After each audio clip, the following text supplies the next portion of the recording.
a number of people have a tin ear, or they're a bit tone deaf, or they have difficulty singing in tune, but they can still enjoy music. But there's something which is very rare, where there is a total inability to perceive music as music.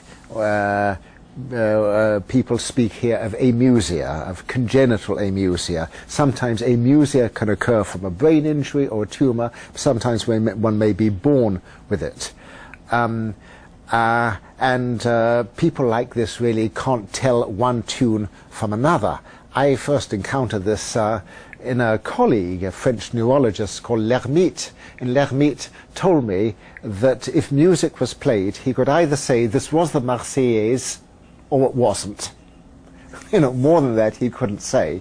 Now, I'm afraid I didn't ask him what the Marseillaise was like and how he knew it was the Marseillaise. Would people sort of salute or stand to attention? Did they have a special look? Or was it the rhythm? Or how did he know, and what did it sound like? But anyhow, some years later, in fact fairly recently, I've had a chance to talk to a delightful, intelligent woman who has this condition. She describes how, as a child, she came from a rather musical family. She couldn't recognize any tune. She couldn't distinguish tunes.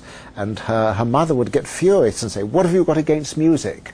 You know, and her father tried to train her with records. It was useless. As a young woman, you know, her boyfriends would like to take her to concerts, and she would say yes, but she was partly bored and partly excruciated. I said, "Why excruciated? You know, what did it sound like to you?"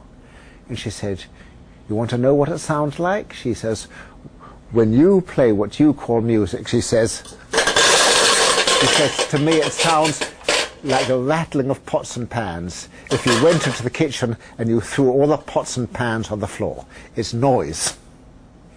And I was sort of really rather appalled by this, and I felt very sympathetic to her. She, in fact, then described how in '98 she'd seen an article in a newspaper describing how some researchers in Montreal were working on congenital amusia, and she contacted them and met them, and they investigated her, and they very much reassured her in a way. They said, first, yes, this was she wasn't the only person in the world, it was a recognizable condition, and there were a few other people whom they'd be happy to introduce her to who also had congenital amusia. They said it wasn't anything emotional, it wasn't because she hated the music or hated her mother, it was a neurological condition, and there were definite changes in the brain which went with this.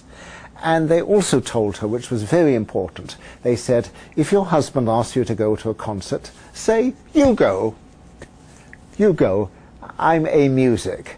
And she said, "I only wish they had told me this when I was 7 and not when I was 70, so I didn't have a lifetime of having to bear music, so-called, which for me, you know, is like pots and pans."